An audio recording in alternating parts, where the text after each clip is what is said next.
بسم اللہ الرحمن الرحیم. ہارون رشید عرض کر رہا ہوں. السلام علیکم ورحمۃ اللہ وبرکاتہ. یہ کہنے کی ضرورت نہیں کہ دن بدن حالات بگڑ رہے ہیں اور ایک کے بعد دوسرا فتنہ جنم لے رہا ہے. افسوسناک بات یہ ہے کہ فیصلہ سازوں کو اس کی کوئی خاص پرواہ نہیں ہے. جب انا کی جنگ ہوتی ہے، جب لوگ غصے میں بھر جاتے ہیں اور جب لوگ ایک دوسرے کو تباہ کرنے پہ تل جاتے ہیں تو اسی کو عاقبت نااندیشی کہا جاتا ہے. اب ذرا غور کیجئے کہ مشہور عالم دین مفتی طارق مسعود صاحب جو ہیں، ان کے خلاف فتویٰ جاری کیا گیا ہے اور وہ معذرتیں کر رہے ہیں، وضاحتیں پیش کر رہے ہیں. پہلی بات یہ کہ ان کی وضاحت ہی قابل قبول ہے. جو الزام ان پہ لگایا گیا ہے اس کے درست ہونے کا کوئی سوال ہی پیدا نہیں ہوتا جو لوگ ان کو سنتے ہیں. اور اس کے باوجود انہوں نے یہ بھی کہا کہ اگر فرض کیجئے میں نے کوئی ایسی بات کی ہے جو کسی کے نزدیک قابل اعتراض ہے تو میں معافی کا خواستگار ہوں، معافی چاہتا ہوں. اس کے بعد سوشل میڈیا پہ فتویٰ جاری کر کے ان کی زندگی کو خطرے میں ڈالنا. میں مفتی صاحب کی جگہ ہوتا تو ایک مقدمہ ان پہ دائر کرتا، پریس کانفرنس کرتا، بلکہ لوگوں کو جمع کرتا اور کہتا علماء سے، خاص طور پہ جسٹس تقی عثمانی صاحب سے اور ان کے ساتھیوں سے کہ اس معاملے کا فیصلہ کریں. ایک آدمی میری زندگی کو خطرے میں ڈال رہا ہے. یہ مولانا منظور مینگل ہیں اور جتنے وہ سنجیدہ آدمی ہیں وہ سب جانتے ہیں. اور بھائی اس طرح کی چیزوں کے معاملے میں خط لکھ کے وضاحت طلب کر لی جاتی ہے اور ٹیلی فون پہ بات کر لی جاتی ہے. ایک آدمی کی زندگی کو خطرے میں ڈال دیا ہے. یہی نہیں ہے، یہ تو چھوٹی خبر ہے. ایک مذہبی پارٹی نے، ایجنسیوں کو لازماً اس کا علم ہوگا، نہ کسی کو علم ہو تو مجھے فون کر لے، میں بتا دوں گا. ذمہ دار ذرائع کہتے ہیں کہ انہوں نے ایک ڈیتھ سیل تشکیل دیا ہے، قاتلوں کا ایک گروہ، کہ جس شخص پر توہین مذہب کا انہیں ہوگا، ان کے خیال میں توہین مذہب کا مرتکب ہوگا، اس کی جان لے لی جائے گی. حکومت کہاں ہے؟ حکومت کس لیے ہزاروں برس پہلے انسان نے اپنے اختیارات جو حکومتوں کے حوالے کیے تھے تو کس لیے کیے تھے؟ کہ اپنے کتنے حقوق سے وہ دستبردار ہوا تھا کہ اس کے جان و مال اور آبرو کی حفاظت کی جائے. نوبت یہاں تک پہنچی کہ 11 ملکوں کے سفیر، ابھی اس کی تھوڑی سی تفصیل بھی ہے، میں عرض کرتا ہوں، وہ منگورا میں تھے، سوات میں واپس آ رہے تھے تو ان کے حفاظتی دستے پر حملہ کیا گیا اور ایک جو ہے جہاں بحق ہوئے اہلکار اور 3 زخمی پڑے ہوئے ہیں. تو یہ ملک جو ہے وہ کس گڑھے کی طرف بڑھ رہا ہے؟ فیصلہ کرنے والوں کو اس کی فکر کیوں نہیں ہے؟ یہ بات آپ کی سمجھ میں کیوں نہیں آتی کہ شہباز شریف اور مریم نواز جیسے لوگ حکومتیں نہیں چلایا کرتے؟ یہ لوگ فتنے پیدا کر سکتے ہیں. چھوٹی چھوٹی باتوں پہ ان کے پاس کوئی جواب نہیں ہے. کل سے کس کام میں لگے ہوئے ہیں کہ وہ وہاں کوئی لوگ نہیں گئے جلسے میں، اور ان کے لیے جلسے میں لوگ نہیں گئے تو تم رو کیوں رہے تھے؟ جلسے سے پہلے ہزاروں کنٹینر کیوں لگا دیے اور ریڈ زون میں کیوں سارا جو ہے وہ کنٹینر لگا دیے ہیں؟ اگر اتنی نامقبول ہے بطور اس کے ایک وزیر اطلاع جو رکھی ہوئی ہے پنجاب میں کہ 2700 آدمی تھے تو آپ کو ہزاروں کنٹینر لگانے کی کیا ضرورت پڑی تھی؟ پھر اس کی نامقبولیت کو ایکسپوز کریں. اور لوگ کیا اندھے ہیں؟ انہیں یاد نہیں ہے کہ 2022 میں 3/4 سیٹیں جیت لی تھیں عمران خان نے جب پولنگ میں مداخلت نہیں ہوئی تھی. 2 چیزوں پہ پراپیگنڈا کیا جا رہا ہے ملک کی سب سے پاپولر پارٹی اور اس کے لیڈر کے خلاف. ایک تو یہ ہے کہ وہ اسرائیل کے حامی ہیں اور دوسرا یہ کہ جلسہ ناکام ہو گیا. سرکاری اخبار نویس بھاڑے کے ٹٹو اور سرکاری سیاستدان 3 کروڑ 10 لاکھ ناظرین نے سوشل میڈیا پر، یہ تو ریکارڈ کی چیز ہے، ہر کوئی چیک کر سکتا ہے، اگر غلط ہو تو میں قصوروار ہوں، کوئی جرمانہ جو مجھ پہ عائد کیا جائے میں ادا کروں گا. 3 کروڑ 10 لاکھ آدمیوں نے اس جلسے کو دیکھا. یہ پاکستان کی تاریخ کا غالباً ریکارڈ ہے جس میں لیڈر موجود نہیں، جس میں علی امین گنڈا پور نہیں پہنچ سکے جو دوسرے اہم ترین مقرر ہو سکتے تھے، جس میں اور کوئی قابل ذکر خطیب نہیں، وہ بھی نہیں، اپنا شیر افضل بیماری کی وجہ سے نہیں پہنچ سکے، اور وہ ایک اخبار میں اس کہہ رہا تھا وہ بہانہ بنا لیا۔ شیر افضل جیسے آدمی کے بارے میں آپ کہتے کہ بہانہ بنا لیا، اس کو خدا موقع دے بات کرنے کا۔ سارا کاروبار جھوٹ پہ چل رہا ہے اور کسی کو پرواہ نہیں ہے اس کے نتائج کیا ہوں گے۔ قومیں اس کی متحمل نہیں ہوتی، انڈیویجول بھی اس کا متحمل نہیں ہوتا۔ انڈیویجول بیمار ہو جاتا ہے، تھک جاتا ہے، فٹیگڈ ہوتا ہے تو آرام کرتا ہے، دوا کھاتا ہے۔ آپ ایک قوم کو جو ہے تباہی کی طرف جاتے ہوئے دیکھ رہے ہیں اور کوئی فیصلہ نہیں کر رہے۔ ایک جعلی الیکشن کی بنیاد پر، ایک فراڈ الیکشن ڈکیتی کی بنیاد پر قائم ہونے والی حکومت، جس کے لوگ جہاں جاتے ہیں لوگ ان پہ آوازیں کستے ہیں، آوازیں بھی ایسے کستے ہیں کہ میں دہرانا نہیں چاہتا۔ یہ لوگ ملک چلائیں گے۔ حالت یہ تھی کہ پورے شہر میں راستے بند کر دیے گئے تھے لاہور میں۔ علیمہ خان اور وہ خواتین چودھری خاندان کی جن کی تیسری نسل تمول میں پلی ہے، جو کار کے بغیر گھر سے نہیں نکلتی ہیں، وہ میلوں پیدل چل کر اپنے اس جلسہ گاہ میں پہنچی۔ لوگ موٹر سائیکل پہ جاتے تھے، آگے وہ اپنا کنٹینر کھڑا ہوتا تھا، وہ 2-3 آدمی ہاتھوں سے موٹر سائیکل اٹھا کے رکھتے تھے، وہ کلپ آپ دیکھ سکتے ہیں۔ اور کس طرح لوگ پہنچے ہیں اور کتنی بڑی تعداد میں پہنچے ہیں اور کتنے بے شمار لوگ پہنچ ہی نہیں سکے۔ لوگوں کو جھوٹ بولتے ہوئے شرم آنی چاہیے، لیکن رسول اللہ صلی اللہ علیہ وسلم نے فرمایا تھا کہ پرانے پیغمبروں کا جو کلام ہم تک پہنچا ہے اس میں سے ایک یہ ہے کہ جسے شرم نہیں وہ اپنی مرضی کرے۔ کیا نون لیگ اور پیپلز پارٹی مل کر بھی ایسا ایک جلسہ کر سکتی ہیں؟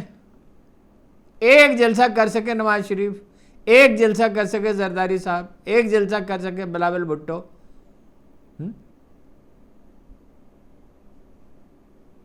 کیا کہے آدمی جب لوگ جو ہیں اتنی ڈٹائی پہ تل جائیں۔ ایک سرکاری اخبار نویس نے کہا لاہور والوں نے جلسے پہ درخودر اتنا ہی نہیں سمجھا، اس میں ریلو کٹے تھے۔ یہ آپ خلق خدا کی اس قدر توہین کرتے ہیں اور توقع رکھتے ہیں کہ اس کے بعد آپ کی عزت کی جائے گی۔ ریلو کٹا کہتے ہیں پنجابی میں آوارہ خرام آدمی کو، وہ آدمی جس کو گھر میں، محلے میں، بازار میں، دنیا میں کوئی پوچھتا نہیں ہے، جس کی کوئی حیثیت نہیں ہوتی، جو کسی گنتی شمار میں نہیں ہوتا، 3 میں نہ 13 میں۔ یہ لوگ جو اتنی دور دور سے رسک لے کے 60 کے 70 سال کے بوڑھے آدمی آدھی رات کو وہاں گئے، آپ انہیں ریلو کٹا کہتے ہیں اور یہ توقع رکھتے ہیں کہ اس کے بعد آپ کو کوئی اہمیت دی جائے گی اور آپ کی عزت کی جائے گی۔ ایسی ہی نامقبول ہے پی ٹی آئی تو جان چھوڑے، ان کو اجازت ہے۔ دیکھیے جتنے سروے ہوئے، میں سعودی عرب، ترکی، چین اور امریکہ کے سروے سے واقف ہوں، ایک کا تو ڈیٹا بھی ہے میرے پاس، باقی جو گیلپ نے سروے کیے، فلاں نے کیے، جتنے لوگوں نے سروے کیے، 70% سے زیادہ اس کے ووٹ ہیں، اور 2022 کے الیکشن میں یہ بات ثابت بھی ہو چکی۔ اور یہ نہیں تھا تو کاغذات کیوں چھین، امیدوار اچکے کیوں گئے، امیدوار بلیک میل کیوں کیے گئے، لوگوں سے پارٹی چھڑوائی کیوں گئی، اتنے بے شمار لوگ گرفتار کیوں کیے گئے 9 مئی کے بہانے سے؟ کچھ تو ہوں گے جو مظاہرین میں شریک تھے، اور ہزاروں اس کے علاوہ گرفتار کیے گئے۔ ابھی 3400 کارکن، جو میں آپ کو ٹھیک فگر بتاتا ہوں کہ کتنے لوگوں کی یہ جلسہ ختم ہونے کے بعد جو ہے وہ ان کو 487 کارکنوں اور رہنماؤں کی جو ہے نظر بندی ختم کی گئی ہے۔ پارٹی کے پی ٹی آئی کے کارکن اور عہدیدار تو بیشتر زیر زمین تھے، چھپے ہوئے تھے، یا گرفتار ہیں، جیلوں میں پڑے ہوئے ہیں، یا وہ منظر عام پہ نہیں آ سکتے۔ اس کے باوجود اتنا بڑا جلسہ جو ہے،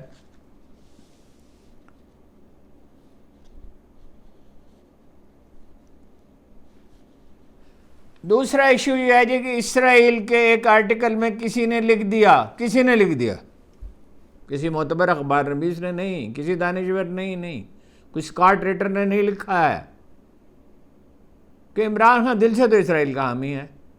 ارے بھائی، سب لوگ جانتے ہیں کہ 207 میں جنرل مشرف اسرائیل کو تسلیم کرنے کے قریب پہنچ چکے تھے. میٹنگ بھی ان کی اعلانیہ میٹنگ بھی ہوئی تھی امریکہ میں. سب لوگ جانتے ہیں کہ جنرل باجوہ اس طرف مائل تھے، اور عمران خان جب سوال کیا جاتا تھا صاف الفاظ میں کہتے تھے کہ میرا وہی موقف ہے جو قائد اعظم محمد علی جناح کا تھا. قائد اعظم محمد علی جناح کا کیا موقف تھا کہ اسرائیل جو ہے وہ عالم اسلام کے پیکر میں خنجر کی طرح پیوست کیا گیا ہے. ایک طرف خواجہ آصف امریکہ میں کہتے ہیں انٹرویو دیتے ہوئے کہ ہم لبرل ہیں، وہ مذہبی ہیں. یہ دوسرا الزام تو ان پہ درست ہے، کچھ مذہبی رجحان وہ رکھتے ہیں. یہ القادری یونیورسٹی کس لیے بنائی ہے؟ آپ کو پسند ہو ناپسند ہو، اس کا نصاب کے مفت طلباء طالبات وہاں پڑھتے ہیں، اور قرآن مجید کا ترجمہ انہوں نے لازمی قرار دیا، اور ایک نصاب کی طرف وہ جا رہے تھے. ایک طرف کہتے ہیں وہ طالبان کے حامی ہیں، ایک طرف کہتے ہیں وہ اسرائیل کے حامی ہیں. کب اسرائیل کو جب کوئی الزام لگایا جاتا ہے تو اس کا ثبوت دیا جاتا ہے، ورنہ تو اس کی حیثیت دشنام کی ہے یا الزام کی ہے. بھارت کے ساتھ تعلقات کا معاملہ بھی یہی ہے. میں کچھ چیزیں آپ کو یاد دلاتا رہتا ہوں. مشہور بھارتی اخبار میں برکھا دت نے کہا کھٹمنڈو میں نواز شریف کی اور اس کی خفیہ ملاقات ہوئی نریندر مودی کی. نریندر مودی نے اور بھارتی حکومت نے، کسی ذمہ دار بھارتی چینل نے، اخبار نویس نے کبھی اس کی تردید نہیں کی. خود جہاں تک مجھے یاد پڑتا ہے نواز شریف صاحب نے بھی اس کی تردید نہیں کی. اور یہ کیا اتنے غور و فکر کی کیا ضرورت ہے؟ آپ ایک کام کیجئے، یہ جائیے اس پہ اپنا انٹرنیٹ پہ اور تصویریں نکالیے پاکستان آرمی چیفز کے ساتھ، پچھلے 3-4 جو آرمی چیف ہیں، اور نریندر مودی کے ساتھ کیسے کھلکھلاتے ہیں نواز شریف ان کے ساتھ، کیسے وہ بغیر ویزے کے اور بغیر اطلاع کے اور اچانک ٹیلی فون کر کے ان کی نوازی میں کی شادی میں شرکت کے لیے آتے ہیں، اور کیسے اس دن بالاہتمام نواز شریف، شہباز شریف، حمزہ شریف، سلمان شریف، جتنے خاندان کے مرد ہیں وہ بھارتی پگڑیاں پہنتے ہیں ٹو گیو ہم اے جیسچر، اور ان کو اپنی والدہ سے ملاتے ہیں وہ اپنا نواز شریف صاحب، اور وہ کہتے ہیں کہ دونوں بھائی مل جل کر رہو. اور کیسے جدہ کی اسٹیل مل میں بھارتیوں کو تو نوکری دی جاتی ہے اور پاکستانیوں کو نہیں دی جاتی، اور کیسے مظفر آباد کے جلسہ عام میں ایک اشرا پہلے جو الیکشن ہوئے تھے اس میں کہتے ہیں نواز شریف صاحب کے اتنے ظلم بھارتیوں نے کشمیریوں پر نہیں کیے جتنے پاکستانی فوج نے کیے ہیں کشمیریوں پر. کیا پاکستانی فوج نے 80,000 کشمیریوں کو قتل کر ڈالا ہے؟ کیا 20,000 کو اغوا کر لیا ہے؟ کیا گن پاؤڈر چھڑک کر عمارتوں کو آگ لگائی ہے؟ کیا کھیتوں اور باغات کو جلا دیا گیا ہے؟ کیا وہ اس کو ضم کر لیا گیا ہے؟ اپنا کشمیریوں کو ان کے حقوق سے محروم کر دیا گیا. کشمیریوں کے حقوق میں تو اضافہ ہوا ہے، خود نواز شریف صاحب نے بھی کیا، جو ایک بہت اچھی بات ہے جی. ان کے اختیارات بڑھائے گئے اور بڑھانے چاہیے. گلگت بلتستان والوں کو بھی بڑھانے چاہیے، ان کو نمائندگی بھی دینی چاہیے قومی اسمبلی میں جی. عارضی وہ قانون بن سکتا ہے کہ عارضی اسمبلی، جب وہ تو ہمارے آئین میں لکھا ہے کہ اگر کشمیر کبھی آزاد ہوگا تو اپنے مستقبل کا خود فیصلہ کرے گا کہ تعلقات کی نوعیت کیا ہوگی پاکستان کے ساتھ. لاہور میں سب لوگوں کو یاد ہے وہ تقریب سیفما کے اہتمام سے جو ہوئی، اور سیفما جو ہے وہ انٹرنیشنل تعاون سے قائم ہوئی ہے. وہ انٹرنیشنل جو ایجنڈا ہے اسٹیبلشمنٹ کا، جو دراصل امریکہ کا اور یورپی یونین کا ایجنڈا ہے کہ اس علاقے میں بھارت کی بالادستی ہو، اس میں وہ سکھ موجود تھے اور ہندو موجود تھے، اور نواز شریف صاحب نے کہا کہ ہمارا آپ کا کلچر ایک ہے. اور اس کلچر پہ ہی تو قائد اعظم نے ساری تحریک اٹھائی تھی. یہ کہا تھا کہ ہمارا ان کی موسیقی بھی ایک نہیں، طرز تعمیر بھی ایک نہیں، ہمارے ہیرو ان کے ولن ہیں، ان کے ولن ہمارے ہیرو ہیں، اور وہ اس کو بنیادی کو منہدم کر رہے ہیں. اور کہا کہ ہمارا آپ کا کلچر، آپ بھی آلو گوشت کھاتے ہیں، ہم بھی آلو گوشت کھاتے ہیں، درمیان میں ایک سرحد ہے. یعنی ایک سرحد ہے، یعنی سرحد کوئی چیز ہی نہیں ہے. سرحد کی تقدیس ہوتی ہے نواز شریف صاحب. یہ جو آپ اتنے ان پاپولر ہوئے ہیں، اس کی اور بھی وجوہات ہیں. کرپشن بھی ہے اس کی، ملک سے بھاگ جانا بھی ہے، اور بھی بہت سی وجوہات ہیں. آپ چاہیں تو میں ایک پیپر اس پہ لکھ دوں کسی وقت. لیکن ایک وجہ یہ بھی ہے، یہ جو اب بھارت کے ساتھ آپ کا رویہ ہے. یہ گئے وہاں پہ آخری بار جب سرکاری دورے پہ گئے، کہا یہ کہ میں مشورہ کر کے جاؤں گا، اور پہلے سے وہاں اطلاع دے دی کہ میں آ رہا ہوں، اور پاکستان مخالف شخصیات سے ملے، اور سفارت خانے کو بتایا نہیں، وہ جو کیا نام ہے اس کا جو اسٹیل کنگ ہے، اس کے گھر بیٹے کو لے کے گئے، اور اس کے لیے تجویز پیش کی کہ کابل کے پر ایک علاقہ ہے جہاں لوہے کی کانیں ہیں، آئرن اور کی، وہاں سے لے کے تو ریلوے لائن بچھائی جائے لاہور تک، اور لاہور سے آگے پھر وہ کوئلہ جو ہے وہ پہنچے وہاں پر۔ اور کتنے بھارتی ہیں جن کے لیے عبدالباسط صاحب کہتے ہیں ہمارے سابق ہائی کمشنر، جن کے بارے میں کوئی شخص نہیں کہہ سکتا کہ وہ غلط بیانی کرتے ہیں، کبھی ان کی کسی کوئی غلط بیانی جو ہے وہ ان پر الزام نہیں آیا۔ وہ کہتے ہیں کہ اب وہ شہباز شریف کے فرزند ارجمن جو ہیں سلیمان، وہ ہمیشہ سفارشیں کرتے تھے، اور یہ صاف کہا گیا کہ وہ ان کی اپنی جو شوگر مل ہے اس میں وہ جاتے تھے، اور وہ پولیس کو رپورٹ کرنے کے پابند نہیں تھے۔ ہو نوز کہ وہ کون لوگ تھے، ان کے گھر میں ٹھہرتے شریف خاندان کے۔ میں اس پہ حلف دے سکتا ہوں کہ مجھے ذمہ دار لوگوں نے بتایا کہ ان کے گھر میں بھارتی شہری ٹھہرتے تھے، اپنی پسند کا کھانا کھاتے تھے، اور آزادی سے وہاں گھومتے پھرتے تھے جیسے کوئی رشتہ داروں کے گھر میں رہتا ہو۔ میں نے آپ کو جو ایک بنیادی بات کہی ہے جس کی شریف خاندان تردید کر دے کہ العزیزیہ اسٹیل مل میں بھارتیوں کو نوکریاں دی گئیں، پاکستانیوں کو نہیں، پاکستانی شاذ و نادر کوئی تھا ان میں۔ دیکھیے پلان کیا ہے، کیسا مضحکہ خیز آمکانہ اور بچگانہ پلان۔ عدلیہ کو رون ڈالا جائے، آئین کو بدل ڈالا جائے۔ شاید خاقان آبازی پوچھتے ہیں کبھی ایسا بھی ہوا ہے کہ ایک رات میں آئین بدل دیا جائے؟ اور وہ ایک وزیر صاحب ہیں، کیا ان کا نام ہے، انہوں نے کہا ہے کہ کیسر احمد شیخ کہ ہمیں نہیں پتہ، نہ کابینہ کے کسی رکن کو پتہ کیا ترمیم ہونے والی ہے۔ وہ ترمیم ہونے والی ہے، یہ ڈکیتی ہونے والی ہے، اور ریڈ زون جا کے دیکھیے اس کو بند کر دیا گیا ہے۔ خدا جانے وکیلوں کی تحریر کے خوف سے یا کس خوف سے ملک کس طرح چلتے ہیں۔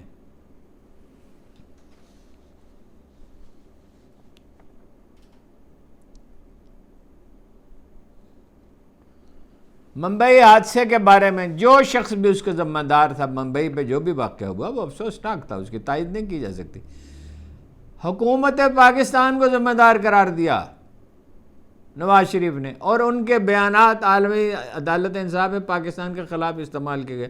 یہ کہاں کی وفاداری ہے، کہاں کی وفاداری ہے نواز شریف صاحب؟ قاضی فائز عیسیٰ صاحب نے اپنے ساتھیوں کو تو چارج شیٹ کر ہی دیا ہے کہ آپ نے وضاحت کیوں کی۔ او بھائی قاضی صاحب آپ نے بھی وضاحت کی محترم، جب وہ مبارک ثانی والا کیس ہوا تو آپ نے اتنی لجاجت کے ساتھ وضاحت کی کہ لوگ حیران ہی رہ گئے۔ حالانکہ آپ کا یہ کہہ دینا کافی تھا کہ اگر فیصلے میں کوئی خامی ہے تو ہم اسے دور کیے دیتے ہیں۔ آپ پر یہ الزام تو کسی نے کبھی نہیں لگایا کہ آپ قادیانیوں کے حامی نے اگر کوئی لگائے گا بھی تو مجھے کا خیز بات ہے۔ ایک آپ نے فیصلہ دیا، اس فیصلے پہ اعتراض ہوا تو آپ کو یہ کہہ دینا کافی تھا کہ جی کوئی خامی ہے فیصلے میں، ہم اس کو دور کیے دیتے ہیں، بات ختم۔ یہی ہوتا ہے، غلطی تو ہر ایک سے ہو سکتی ہے۔ تو ان 8 ججوں نے کیا جرم کیا ہے؟ انہوں نے وضاحت مانگی، الیکشن کمیشن نے، انہوں نے وضاحت کر دی۔ اب آپ رجسٹرار سے کہہ رہے ہیں ان سے پوچھیں کہ کہاں سماعت ہوئی، چیمبر میں ہوئی، کون سے کمرے میں ہوئی، اس کا جناب پہلے سے اعلان کیوں نہیں کیا گیا، اور ایسا کیوں آپ جانتے ہیں وہ سیٹیں جیتی ہیں پی ٹی آئی نے، اور سپریم کورٹ حتمی فیصلہ دے چکی، وہ پی ٹی آئی کو دینی چاہیے۔ سپیکر قومی اسمبلی نے 3 صوبائی اسمبلیوں کے سپیکروں نے لکھا کہ نہ دی جائیں، الیکشن کمیشن مانتا نہیں ہے۔ آئین کو آپ روندنے پر تلے ہوئے ہیں۔ وہ مولانا فضل الرحمان نے ٹھیک کہا، آئین اگر نہیں ہوگا اور انسانی حقوق اگر نہیں ہوگے تو آئین کا مطلب ہی کیا ہے؟ وہ جو ضیاء الحق نے کہا تھا کہ چند کاغذوں کا ایک ٹکڑا ہے، انہیں یاد دلایا۔ ان کے اپنے حامی اخبار نویسوں نے ان سے کہا تھا، ان کے انتہائی قریبی ساتھی ایک اخبار نویس نے لکھا اس زمانے میں، آج اس نے کالم میں ذکر بھی کیا انہوں نے، کہ یہ جناب آئین مقدس ہوتا ہے، کاغذوں کا ایک ٹکڑا نہیں ہوتا۔ آئین کی یہ گت بنائی جا رہی ہے، پیپلز پارٹی ساتھ ہے، نون لیگ ساتھ ہے۔ مولانا فضل الرحمان نے ٹھیک اپنا بر وقت فیصلہ کیا کہ اس کی اجازت نہیں دی جا سکتی۔ مولانا عبدالغفور حیدری نے بھی کہا کہ اس کا سوال ہی پیدا نہیں ہوتا، اور ہم نے قوم کو ایک مشکل سے بچا لیا، ابھی بچی تو نہیں ہے، قوم کھڑی ہوگی تو بچے گی۔ جو لوگ مخمصے میں رہتے ہیں، وہ آئیزن ہاور نے کہا تھا فیصلہ نہ کرنے سے بہتر ہے، مخمصے میں پڑے رہنے سے بہتر ہے غلط فیصلہ کر لیا جائے، قوم اپنا فیصلہ کرے اور اٹھ کر کھڑی ہو۔ میرا ویسے ذاتی خیال یہ ہے 3-4 مہینے ہیں ان کے پاس، اس سے زیادہ نہیں ہو سکتے، میرا اندازہ یعنی یہ ہے، غیب تو اللہ جانتا ہے۔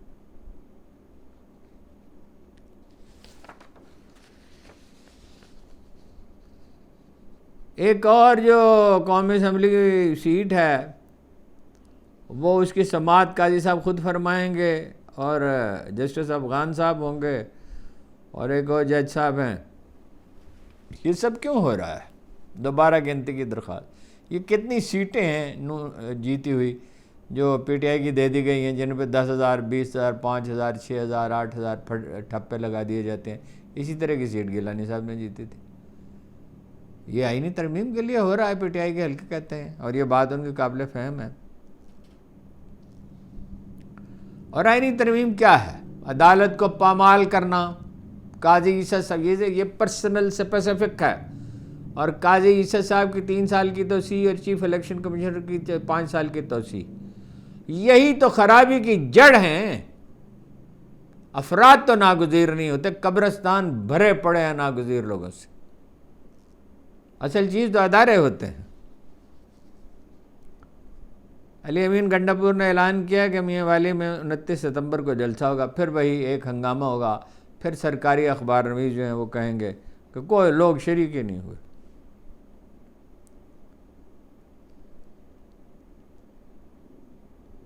تحریک انصاف لاہور کے سینئر نائب صدر یاسر گیلانی صاحب کو نامعلوم مقام پر منتقل کر دیا گیا ہے، اور انتظامیہ ان کے بارے میں کچھ نہیں بتا رہی۔ صنم جاوید کے والد صاحب کو رہا کر دیا گیا ہے۔ کچھ گورنر پنجاب سردار سلیم حیدر صاحب نے کہا کہ جو وائس چانسلر چنے ہیں، محترمہ وزیر اعلیٰ نے نام تو نہیں لیا، انہوں نے کہا جو ان میں سے بعض پر کرپشن کے الزامات ہیں۔ اس کے جواب میں یہ نہیں کہا گیا کہ کرپشن کے الزامات نہیں ہیں، یا وہ سارے بڑے کمپیٹنٹ ہیں۔ شریف خاندان کا طریقہ یہ ہے کہ لوگوں کو اوبلائج کیا جائے، جو آ کے دہلیز پہ سر رکھ دے اور کورنش بجا لائے اس کو عہدہ دے دیا جائے۔ یہ نہیں کہا، بلکہ یہ نہیں کہا کہ ان میں کوئی کرپٹ نہیں ہے، وہ بڑے کمپیٹنٹ لوگ ہیں۔ یہ کہا کہ گورنر اپنے آئینی اختیارات تک محدود رہیں۔ گورنر نے ان کو روک تو نہیں دیا، گورنر نے پولیس تو نہیں بھیجی، کوئی رینجرز کو تو نہیں بھیجا کہ بھی ان کو چارج نہ لیں۔ گورنر نے تو کہا آپ اس کا جو ہے، گورنر صاحب کو بھی چاہیے اس کا ثبوت فراہم کریں، صرف باتیں کرنے سے کیا ہوتا ہے، اور اخبار نویسوں کو بھی چاہیے اس کی تحقیقات کریں۔ یہ کون سا مشکل کام ہے؟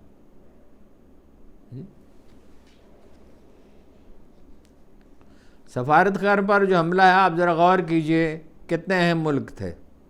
انڈونیشیا کے سفیر تھا، بوسنیا، روس کا سفیر تھا، Vietnam, Ethiopia, Rwanda, Zimbabwe, Uzbekistan, Turkmenistan, Kazakhstan, Portugal کے سفیر جو ہیں وہ وہاں چیمبر آف کامرس جو ہے بنگورا کا، سوات کا جو ہیڈ کوارٹر ہے، وہاں سے اس کی تقریب سے واپس آ رہے تھے، ان پہ دستی بم سے حملہ کیا گیا۔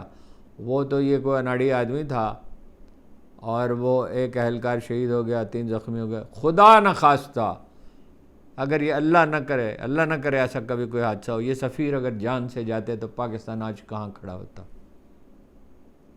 اصل چیز جس پہ توجہ دینے کی ضرورت ہے، یہ ظاہر ہے کہ ہماری سیکورٹی ایجنسیاں یا فوج یہ تو نہیں چاہتی ان کی جانیں خطرے میں پڑیں، ان کی تو خواہش ہوگی امن و امان ہو، لیکن ایک سر میں کئی دماغ نہیں ہوتے، اور ایک دماغ میں کئی ترجیحات نہیں ہوتی۔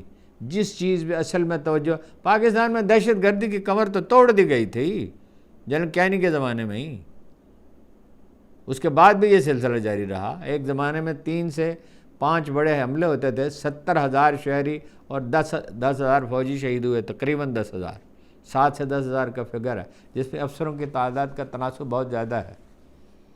اب کیا ہو گیا ہے؟ N97 ہے جی، جس کی دوبارہ گنتی کی درخواست جو ہے وہ جسٹس قاضی فائز عیسیٰ صاحب سنیں گے، جسٹس نعیم اختر افغان سنیں گے اور جسٹس شاہد بلال۔ ایک مسئلہ ہے جناب، 3 افراد پر توہین مذہب کے الزامات لگے۔ کوئٹہ میں پولیس اہلکاروں نے ملزم کو جو ہے وہ قتل کر ڈالا، پولیس والوں نے۔ عمر کوٹ میں ایک ڈاکٹر صاحب کو پولیس والوں نے قتل کر لیا اور وہ ہار پہنے پھر رہے ہیں۔ سب سے زیادہ افسوسناک بات یہ ہے کہ مفتی طارق مسعود صاحب کے خلاف جو ہے ان کے اپنے ہم مسلک نے، مولانا اپنا مینگل کیا ان کا پورا نام ہے، انہوں نے الزام لگایا کہ انہوں نے کہا کہ قرآن مجید کے ترجمے میں فلاں جگہ فلاں لفظ جو ہے وہ مناسب نہیں ہے۔ مفتی صاحب جو ہیں، جو لوگ ان کو سنتے ہیں، ہم بھی کبھی کبھی ان کی بات سنتے ہیں، دلچسپ پیرائے میں چونکہ وہ بات کرتے ہیں، ان کے خیالات سے آپ اتفاق کر سکتے ہیں، اختلاف کر سکتے ہیں، لیکن آپ مجھے یہ بتائیے کہ مفتی طارق مسعود جیسا آدمی یہ کہہ سکتا ہے کہ قرآن مجید میں فلاں لفظ جو ہے وہ ناروا استعمال ہوا؟ انہوں نے تو یہ کہا کہ بظاہر یہ لگتا ہے، میں آپ کو اس کی مثال لیتا ہوں کہ اردو لٹریچر تو تھوڑا بہت ہم بھی پڑھتے رہے ہیں۔ دیکھیے شعر ہے، سفر ہے شرط مسافر نواز بہترے، ہزار ہا شجر سایہ دار راہ میں ہے۔ اب یہ گرامر کی روح سے تو غلط ہے، گرامر کی روح سے تو یہ غلط ہے۔ شجر سایہ دار، ہزار ہا شجر سایہ دار راہ میں ہیں، لیکن اس میں گنجائش ہوتی ہے۔ پھر یہ قرآن مجید تو اللہ کا کلام ہے، دن رات قرآن مجید کا درس دینے والے مفتی طارق مسعود صاحب جو ہیں وہ، میں پھر کہتا ہوں، آپ اس رائے سے اتفاق کر سکتے ہیں، اختلاف کر سکتے ہیں، وہ تو ایک نقطہ نظر اس کا معاملہ ہوتا ہے۔ وہ یہ کیسے کہہ سکتے ہیں کہ قرآن مجید کے میں فلاں لفظ جو ہے وہ ناروا استعمال کیا؟ یہ جسٹس تقی عثمانی صاحب، یہ جو دوسرے علماء ہیں، جو یہ لوگ ویسے بہادری کے بڑے درس دیتے ہیں، یہ سب کے سب جو ہیں، اور جب ان کے اپنے ایک ساتھی پہ ایک بالکل ناروا الزام لگایا گیا اور جس سے ان کی زندگی خطرے میں ہے، تو وہ دیکھیں، وہ جب پہلے قاضی کو بھیجا گیا، مجھے یاد نہیں ہے، جناب علی کرم اللہ وجہ تھے، میرا خیال ہے وہ نہیں تھے، ایک دوسرے بزرگ تھے رسول اللہ کے، یمن غالباً انہوں نے بھیجا گیا۔ جناب علی کرم اللہ وجہ کو تو کہا جاتا ہے بیسٹ آف دی بیسٹ ججز، یہ کوئی ایسا جج جو ہے، ایسی وہ نکتہ رس اور ایسے وہ باریک بین تھے، تو ان سے پوچھا کیسے فیصلہ کرو گے؟ انہوں نے کہا قرآن کریم سے۔ کہا اگر قرآن کریم میں کوئی چیز واضح نہ ہو، قرآن ہی بنیاد ہے، ظاہر ہے۔ کہا آپ کی اقوال مبارک کی روشنی میں، یعنی فکر کی ساخت جو بھی ہو، یعنی جو کہا اگر اس میں بھی نہ پاؤ تو ان کا اپنا ذہن استعمال کروں گا۔ جو واحد نصیحت اسے کی وہ یہ تھی، دونوں کا موقف توجہ سے سننا، دونوں کا موقع۔ مولانا مینگل کو یہ نہیں چاہیے تھا کہ انہیں ٹیلی فون ایک کر لیتے اور وہ ویسے خود ہی وضاحت کر دیتے اگلے کسی تقریر میں۔ ان کو چارج شیٹ کرنا اور یہ کہنا چارج شیٹ کرتے ہوئے کہ زندگیاں ایسے میں خطرے میں پڑ جاتی ہیں، اس مفہوم کا جملہ کہنا۔ خود وہ لطیفے سناتے رہتے ہیں درس قرآن دیتے ہوئے، خود وہ مقدس اور محترم ہیں۔ میں نے کافی غور کیا، میری تو سمجھ میں اس کے سوا کچھ نہیں آیا کہ ایک آدمی زیادہ پاپولر ہو گیا ہے، یہ کچھ لوگوں کی گفتگو جو ہے کچھ لوگوں کو زیادہ خوش آتی ہے۔ علماء بیٹھے وہاں کراچی میں، بلائیں، بات کریں اور فیصلہ کریں اس کا۔ کوئی شخص یہ بات مان سکتا ہے کہ مفتی طارق مسعود جو ہیں وہ دانستہ سوچ سمجھ کر قرآن کریم کے بارے میں کوئی غیر محتاط ایک لفظ بھی بول سکتے ہیں؟ یہ مینگل صاحب جو گندے لطیفے ایک دفعہ انہوں نے سنائے اور بہت غیر ذمہ دارانہ گفتگو کی، اس پہ احمد جاوید صاحب نے جو نہایت شائستہ ترین لوگوں میں سے ایک ہیں، اس پہ اعتراض کیا اور نام لیے بغیر کیا غالباً، تو ان کو ایک اخبار نویس نے، مصلحت پسند اخبار نویس نے ان سے کہا کہ آپ اس پہ معذرت کر لیں، اور وہ اتنے شریف آدمی کو انہوں نے اس پہ معذرت ہی کر لی۔ بات یہ ہے کہ ایک چیز غلط ہو رہی ہے، معاف کر دینا ٹھیک ہے، معاف کر دینا اچھا ہے، لیکن یہ ہے کہ اس کو پوائنٹ آؤٹ بھی نہ کیا جائے۔ جب چوہا سوراخ کرتا ہے نا نہر میں، تو وہی سوراخ بڑا ہو جاتا ہے اور بستیوں کی بستیاں ڈوب جاتی ہیں۔ علماء کی زیادہ ذمہ داری ہے۔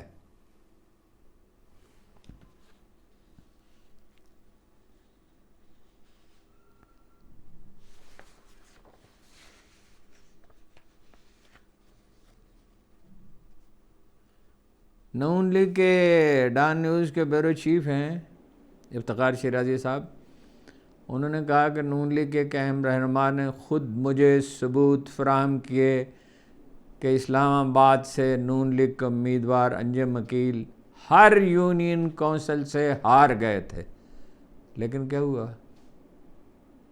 86,000 ووٹوں سے جتا دیے گئے۔ ایک جناب ڈی آئی جی ہیں جاوید جسکانی، کیا اچھا نام ہے، نام تو بڑا خوبصورت ہے۔ انہوں نے جون کے مہینے میں ایک جعلی بل بنا کر 1,52,00,000 روپے کے پٹرول کے پیسے وصول کیے، اور 35,60,000 روپے جو ہیں وہ سرکاری خفیہ فنڈ میں سے غبن کر لیے۔ یہ اس ملک کی حالت ہے۔ کب تک آپ ملک کو اس حالت میں رہنے دیں گے جن لوگوں نے فیصلہ کرنا ہے؟ آج میں نے وہ بیان پڑھا ایک کہ جی یہ غالباً وزیر اعظم کا تھا، کس کا تھا، این چیئرمین کا ایف بی آر کا، کہ بڑی سخت کارروائی کی جائے گی کرپشن کرنے والوں کے خلاف ایف بی آر میں۔ ایف بی آر میں تو ہیں ہی سارے کرپٹ، بہت ٹھیک ہوں گے تو 2%, 3% ہوں گے، تو کارروائی آپ کیا خاک کریں گے؟ اس کو بند کریں۔ یہ جو پولیس ہے اس میں سے کم از کم اگر کوئی اچھی حکومت آئے گی تو اس میں سے کم از کم 20% لوگوں کو نکالے گی، بعض لوگوں کو جو ہے وہ ان کی دوبارہ تربیت کرے گی، اور یہ ایف بی آر اور یہ سول سروس کی تشکیل نو کرنی ہوگی۔ ملک کو بچانا ہے یا نہیں بچانا؟ کیا غیظ و غضب کی حالت میں لوگ ہیں، کیا ہی جان کے عالم ہیں، پرواہ ہی نہیں کیا ہو رہا۔ بس یہی جناب عرض کرنا تھا، معافی کا خواستگار ہوں۔ شام کو کوئی مجبوری آ پڑی، مجبوری ایسی تھی کہ میرے بس میں نہیں تھا، اس لیے بہت تاخیر سے یہ پروگرام ہو رہا ہے۔ آبویسلی اس وقت کون پروگرام دیکھے گا، بہت کم لوگ دیکھیں گے، کل ہی آپ دیکھیں گے، لیکن بہرحال آپ کا بہت بہت شکریہ۔